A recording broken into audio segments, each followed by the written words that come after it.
Ryan Reynolds here from Mint Mobile with a message for everyone paying big wireless way too much. Please, for the love of everything good in this world, stop. With Mint, you can get premium wireless for just $15 a month. Of course, if you enjoy overpaying, no judgments, but that's weird. Okay, one judgment. Anyway, give it a try at mintmobile.com/switch.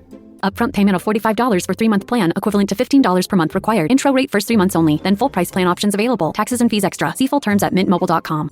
My cat Freddie loves to be brushed and cuddled.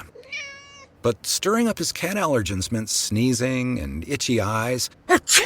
Then I found Purina One Live Clear. It's cat food that reduced the major allergen and my suffering in as little as 21 days. Now, we feel closer than ever. If you have issues with cat allergens, you really need to try Purina One Live Clear. Try new Purina One Live Clear today. Purina One, a difference from day one.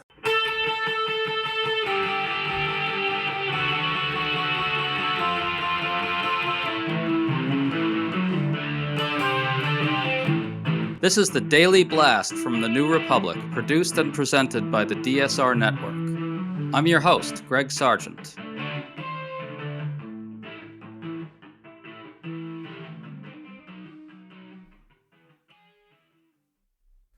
President Donald Trump's tariffs just produced some terrible economic news. On Tuesday, the International Monetary Fund downgraded its projections for economic growth in a big way, particularly for the United States. Meanwhile, we're already starting to see some layoffs, some of them deep in Trump country. And all that comes as new polls show Trump cratering on the economy. Trump is now actively laying the groundwork to blame Federal Reserve Chairman Jerome Powell for the fallout from his tariffs. But his attacks on the Fed chair are only rattling markets and investors more. The Wall Street Journal ripped into Trump over exactly this, declaring that the, quote, markets are spooked because Trump is running everything by his impulses. It all looks like quite a bind for Trump, and to make sense of it all, today we're talking to one of the best economic commentators out there, Washington Post columnist Heather Long. Thanks for coming on, Heather. Hey, with an intro like that, of course I'm coming. Thanks. We always treat our guests well around here, Heather. So the IMF forecast was bad. Its World Economic Outlook report projects that global output will slow to 2.8% this year, down from 3.3%. In the U.S., output is expected to slow to 1.8% this year, down from 2.8% in 2024. In early January, things were looking a lot better for the economy. Something happened between now and then. What happened, Heather? Oh, boy. First of all, it's important to know that the IMF is very conservative. So for them to get to 1.8 is sort of like everybody else's 0.2 or negative number. So obviously dramatic change has happened, and we're all very aware of the tariff situation, looking at some of the highest tariffs in the United States has had in over a century, going back to the Great Depression era, in some cases even earlier, depending upon how you calculate the exact figure. But we basically haven't seen anything like this since World War II in the modern economy. And I would just add that this is only one component of what we're seeing. Obviously, it's front and center right now since April 2nd and the quote-unquote Liberation Day, but that's layered on top of this very haphazard DOGE cost-cutting that's going on in the federal government that's hurting our scientific research, hurting many parts of our even government and economic statistics. And of course, we can keep going down the list, the targeting of law firms and American universities and businesses, and of course, the immigration push to remove people who are currently here and basically put up a halt sign, a stop sign for talent to keep coming to the United States. So wherever you look, it's pretty negative for the economy. And what really stands out to me is even a lot of Wall Street folks who backed Trump. I'm thinking of Bill Ackman, the hedge fund billionaire, or Cathie Wood, who's another hedge fund type. Even they have come out in the last 2 weeks and said, you got to stop this or there's going to be a recession. Well, to catch people up on the tariff component of this bloodbath, Trump has imposed a 10% tariff on most imports, including 145% tariffs on imports from China. There are still these reciprocal tariffs hanging around, but those are on hold. They may come back. Who the hell knows? Heather, you wrote this terrific column the other day saying we are now in an economy of distress and that the only way the U.S. avoids a recession is if Trump stops what you called the tariff madness. Can you explain exactly where we are and what you mean by that? What would have to happen for him to stop the tariff madness, and is that likely? Yeah, great question. So the best case scenario that anybody can come up with is that in the coming days and weeks, so let's say in the next month, by the middle of May, there's some sort of term sheet with, say, Japan or India. It's not even a full trade deal. That takes a long time. But we're talking about like a 1 or 2 pager that basically says we've hammered out some terms and we're going to roll back the worst of the tariffs on you guys. And that sort of makes people celebrate, and Wall Street and business scene leaders say, oh, okay, there's a template here. And now we just have to make those same term sheets with 50 plus other countries. But my big question is anybody really going to rejoice at that? I mean, the reality is Trump does tariffs right now for whatever reason. He sort of wakes up in the morning and says, let's do tariffs for fentanyl. Let's do tariffs for immigration. Let's do tariffs for the trade deficit. Let's do tariffs over the VAT taxes that other countries, value-added taxes that other countries have. And so that's where I worry that this optimism that if we just get a term sheet with Japan, it's all going to be great is probably way overblown. And can I ask, Heather, in this most optimistic scenario, would the 10% tariff still be in place for most imports? And obviously the tariffs would be in place for China, barring some sort of major breakthrough, right? Exactly right. So I think you're right that it's hard to see a scenario where the 10% comes off. Now, I will say when I talk to businesses, nobody loves that, but at least they feel that 10% they could deal with is kind of what I hear. If that's the cost of doing business in the United States, most big companies certainly are willing to pay it. I do worry about what happens to a lot of small companies. And then you've hit the 1 trillion pound gorilla, which is how long is it going to take to resolve anything with China? And that obviously is what's really hurting U.S. manufacturers right now, among many other companies. Okay, speaking of manufacturing, we're seeing layoffs already. Volvo just announced that it plans to lay off 550 to 800 employees at its manufacturing sites in Dublin, Virginia, in Hagerstown, Maryland, and in Macungie, Pennsylvania. Volvo cited the impact of tariffs as a reason for this. Can you explain why the tariffs are producing this kind of outcome? Yeah, it's really simple, which is even things that are made in America often have bolts or parts that are made in other places, particularly China, but also Canada and Mexico. And so importing those products, those specialty niche products from other places actually boosts U.S. manufacturing in many cases. We make a lot of things here, but we can't make every single piece of equipment possible. And so that's why you're starting to see a number of companies that are either in the midst of doing layoffs or are announcing production pauses. So Stellantis, one of the big car makers, they've announced a production pause for their Jeep Grand Cherokee line that'll be coming up. That will hurt workers. That could turn into something deeper if this keeps going on. It's very easy to see. The only thing that's saving us from a recession today is the fact that 159 million Americans still have jobs and are still getting paychecks. But if we start to mess with that and these layoffs start to escalate, given the uncertainty we're in, given the situation of fear and rising prices we're in, boom, we'd be in a recession almost immediately. Spring is finally here. For us in DC, that means cherry blossom, warmer weather, and more breaking news each and every day. To stay up to date on all the news that you need to know, there's no better place than the DSR Network. And there's no better way to enjoy the DSR Network than to become a member.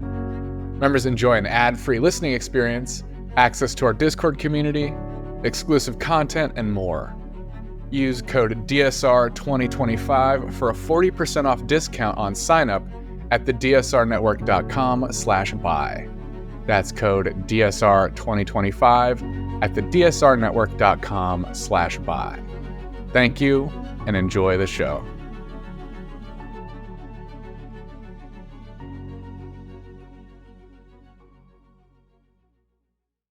We had some reporting in the Wall Street Journal which showed incredibly that in order to try to talk Trump down from tariffs, two of the leading aides in the White House who opposed them or wanted them moderated had to wait until Pete Navarro was not around, and they kind of ambushed Trump to get him alone, and they kind of locked him down to a commitment to moderate things. This sort of chaos and uncertainty is also the issue, right? Even for manufacturers like Volvo. Right. And that goes back to that. The big question here is, what does Trump really want? And even if he says, okay, victory, I've made some deals, can we really believe that this is over? If you're Volvo or you're Stellantis or you're any other company in the United States, can you really believe that there is an endpoint here? Or is it going to be just a constant 4-year cloud of things could be totally different next week? I think another thing is going to rattle Trump very deeply. I want to point out that Dublin, Virginia is in Pulaski County, which Trump won by 45 points in 2024, and Hagerstown, Maryland is in Washington County, which Trump won by 24 points. We're now seeing the tariffs bite deep right into the heart of some really Trumpy areas. Meanwhile, China's reciprocal tariffs are very likely to hit American farmers really hard. Another major Trump constituency.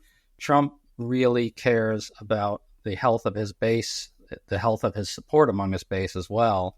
I think he starts to panic more when that stuff starts to kick in.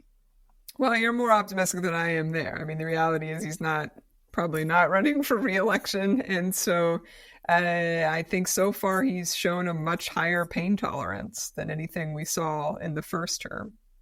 Well, he's trying to shift blame to Jerome Powell, the Fed chair, calling him a major loser on Truth Social. Clearly, he's trying to shift blame for the economy to him preemptively, which I take as a sign that he at least thinks the politics of this matters to some degree. But there's a trap here, isn't there, Heather? When he does that, when he goes after the Fed chairman in what he probably imagines is this really savvy blame-shifting move, it just rattles investors more, right? Can you talk about that? Yeah, I think the most unexpected happening in this month of April has been watching the bond market freak out, let's call it. So the bonds, been huge selling of bonds and, of course, huge ditching of the U.S. dollar. We did not see this in the first Trump trade war. The value of the dollar actually went up and helped offset some of the tariff costs. Now the value of the dollar is at a 3-year low, and basically this trade war has caused a sell America situation, not just our stocks, but our bonds. And the bonds in particular is the most alarming because that impacts all of us. That isn't just our 401ks or whatever. That is our borrowing costs are going up. We have mortgage rates back at 7%. That's freezing the real estate market. We've got companies, small businesses trying to refinance their loans at these crazy high rates now.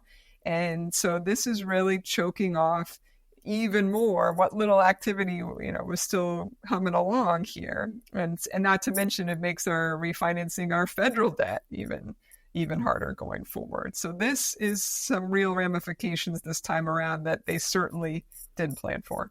Can you talk about how attacking Jerome Powell feeds into that, creates that sort of uncertainty about America's economic bedrock? Yeah, sure. I mean, you could see the market sell off this week on Monday happening in reaction really to those threats that President Trump was making. And, look, the reality is Jerome Powell, he's done a pretty good job. You can pick apart certain things in his 7 years so far as Fed chair, but people like him. Wall Street likes him. Congress likes him. Republicans and Democrats like him. And he's sort of the last sane economic policy maker that we have in Washington, D.C. right now. And so the idea that he could potentially be removed, now he's been very clear that he would fight that legally. The Federal Reserve has a number of tricks up its sleeve that it could use to push back here. But if there's a true attempt, not just to tweet at him, but to really try to remove him, then you're right. That just turns us into almost like an emerging market, that there it really starts to feel that the rule of law no longer exists in the economic field. Yeah, and rule of law and institutional stability is actually good for business. I know that's surprising to people, but it's important. It's one of the reasons that the US dollar has been the global reserve currency. It's one of the reasons that during the great financial crisis, people flocked to buy US government bonds, or during the pandemic, or even during the first trade war. People still saw the US as the safest place to be. But you're right, we are really messing with that. And the outcome, I'm not doomsday right now on all of that, but I think, why are we messing with this? That's what's so hard to understand.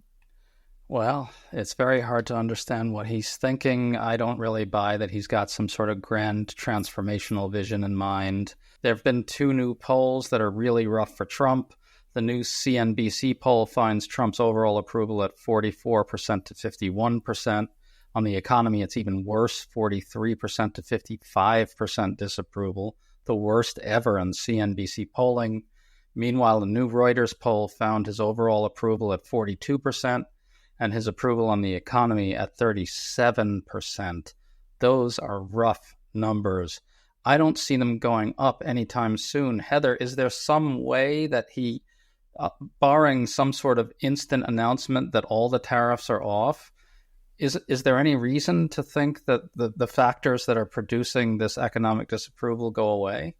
It's getting harder by the day to make the optimistic scenario, which, as you outlined, is there's some sort of deal struck, deal in quotes, within the next month. And then in the meantime, by the end of the summer or the fall, this big tax bill that's moving through the Republicans in Congress comes through, and that helps to stimulate and helps to revive optimism, at least among the business owner class. But again, it's just harder and harder to see how that can happen in a timely manner, because Trump is such a believer in one-on-one negotiation and deals. So it's going to take a long time to negotiate with 50 plus countries, not to mention China, which is really digging in this time. By the way, we haven't even talked about the confluence of these two things. The price of debt is going to go up, and he's going to pass all these tax cuts for the rich and corporations that explode the deficit, right? Can you talk about that dynamic? Yes, it's definitely one of the reasons that the bond market sell-off has been so intense.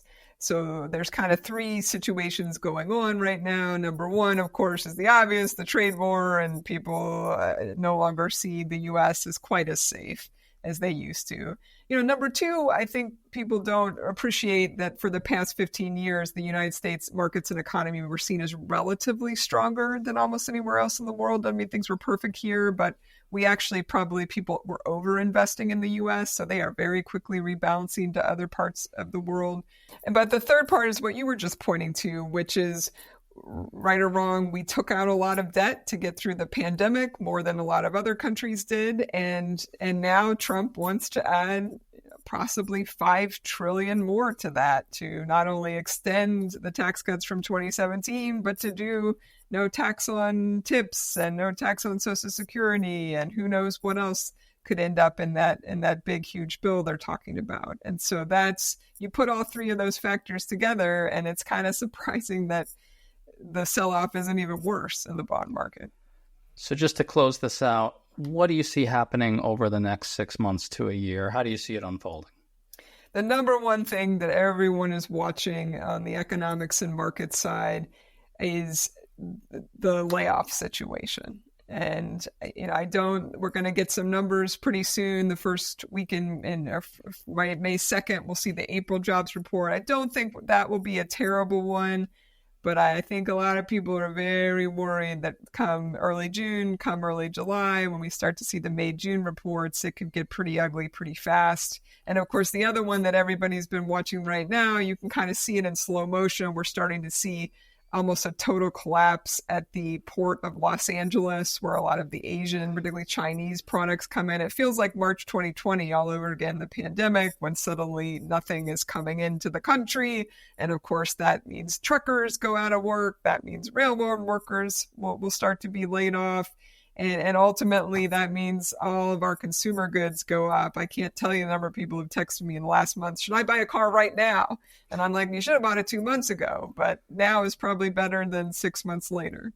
Then it's kind of a chain event that companies start to do layoffs and consumers really start to pull back. And that's how we end up, in a best case scenario. I think Goldman Sachs predicting about 0.5% growth, so almost nothing. And the vast majority of people are now expecting a recession at some point in the next several months. And it's getting harder and harder to avoid that. Heather Long, so illuminating, if really distressing. Thanks so much for coming on. Thanks. You've been listening to The Daily Blast with me, your host, Greg Sargent. The Daily Blast is a New Republic podcast and is produced by Riley Fessler on the DSR Network.